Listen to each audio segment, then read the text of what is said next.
Woke up to the sound of my dad convulsing, having a major heart attack on the couch at 3 a.m. Good times. He didn't make it. One night, I got into bed with my girlfriend and suddenly started coughing up blood. I ran to the bathroom, gripping the sink just trying to stay upright. Every breath I took, more blood came up. By the time the ambulance arrived, I had basically accepted that this was it, that I was going to die right there. Then, out of nowhere, it started slowing down and finally stopped by the time I reached the ER. Turns out it was Hodgkin's lymphoma. Went through 6 months of chemo and came out the other side cured, thankfully with barely any lasting effects. Easily the scariest experience of my life. The most acute fear I've felt in my life that nothing has come close to touching is when I took a ton of sleep aids, I think Unisom, thinking it would just cumulatively knock me out longer. Instead, I woke up feeling like my brain was short-circuiting. It felt like I was watching myself become permanently brain damaged in real time. My thoughts were skipping on repeat. Oh my God. Realize I'm losing my mind. Realize I already thought that. Oh my God. Realize I'm losing my mind. Realize I already thought that. Oh my God. Reset. Couldn't move, couldn't speak. I thought I was going into a locked-in vegetative state, except it wouldn't be dreamlike nothingness. It'd be eternal panic. Last year I was snorkeling in Hawaii with my wife and son. Everything's going great, and then I feel a weight start pulling my under the water. My son had taken water into his snorkel and started panicking and pulling me down with him. Now, he was 17 at the time and taller than I am, so imagine an out-of-shape 40-year-old trying to keep 2 grown men afloat and nothing nearby to grab onto. Fortunately, there were some people not too far away, so I only had to struggle for about 5 minutes before we were escorted to safety. But I thought both my son and I were going to drown, and if those folks hadn't been there, we probably would have. When we were brought ashore, I had to lay there for several minutes completely out of breath and unable to move my arms or legs because they had gotten so worn out. A little over a year ago, my soon-to-be ex-husband and I got into a disagreement. It escalated in the blink of an eye, and suddenly I was pinned underneath him on the floor. At some point he started to choke me, but I managed to wiggle free enough to call out to my watch to call 911. It didn't work, and he ripped the watch off my wrist. That's when I really started to panic.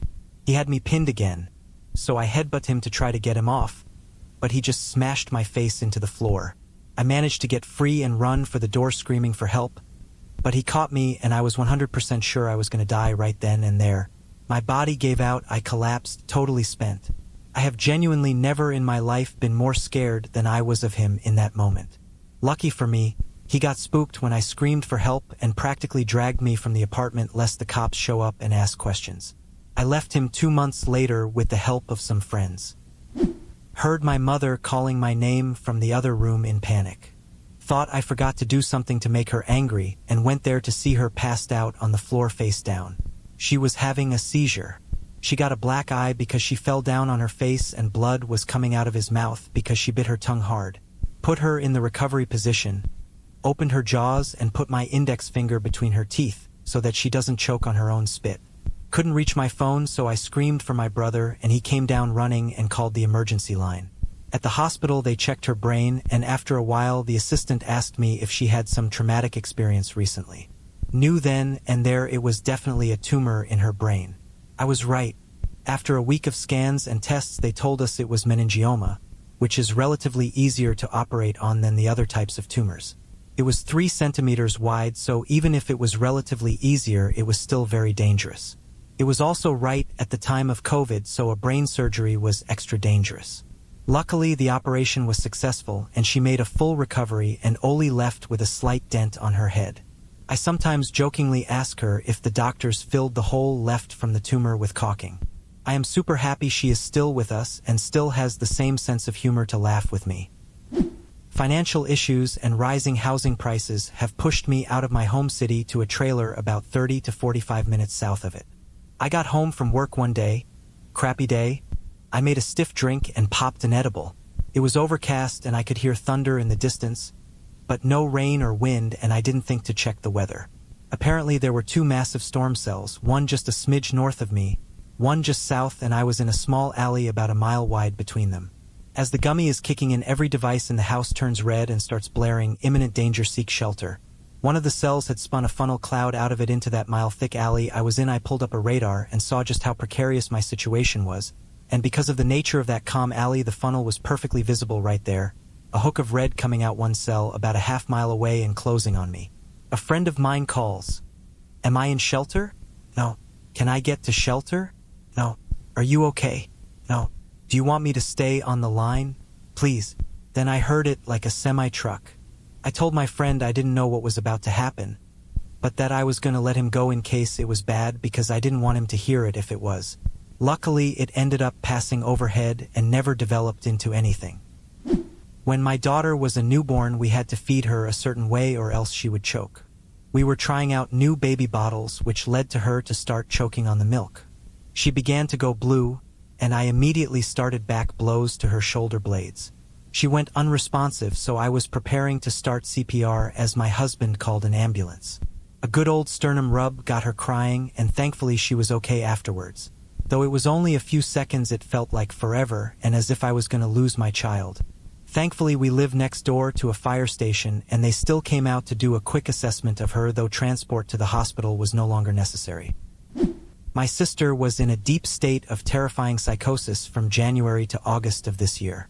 She was talking to people that weren't there, seeing things that weren't there. It was horrifying to witness. She somehow got it into her mind that I was messing with her at her home. I'd receive random texts all the time from her threatening me. I wouldn't respond because I was afraid it would only feed her delusions. One morning, I was awoken with her coming into my bedroom at about 7 a.m. My dog was barking his head off at her. She came in and slammed the door behind her and stood in front of the door glaring at me.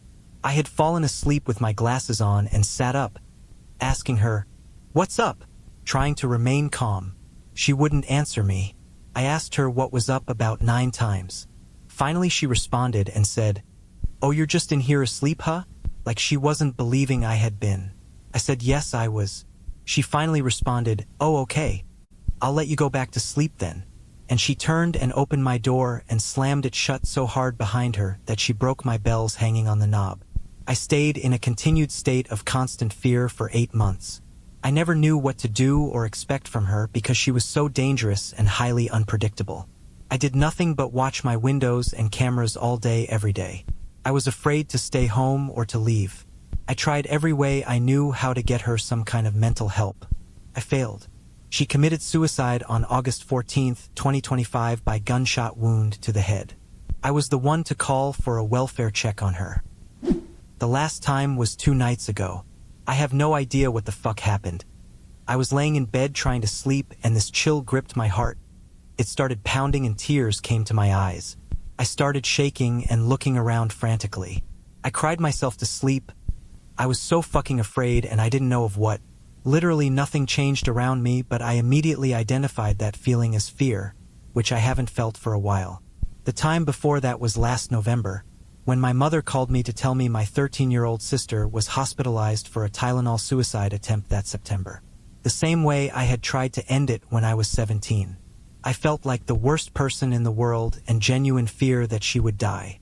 I was so scared of what she was going through because I knew how hard it was for me. The times before that were too many to count in such a short period of time. I'm lucky to not suffer in that way anymore. I had COVID back when it was new and basically a death sentence according to the media. I lived alone across the state from all my family and friends. I got very short of breath while taking a shower and started panicking. I remember standing in the living room about midnight deciding if I should go to the ER to die or stay home and die. I felt like the only person on earth. I packed stuff to take with me as if I were going to the hospital to die. I've never felt so isolated and close to death, although I wasn't really. R just took my O2, said I wasn't going to die and sent me home. I didn't die.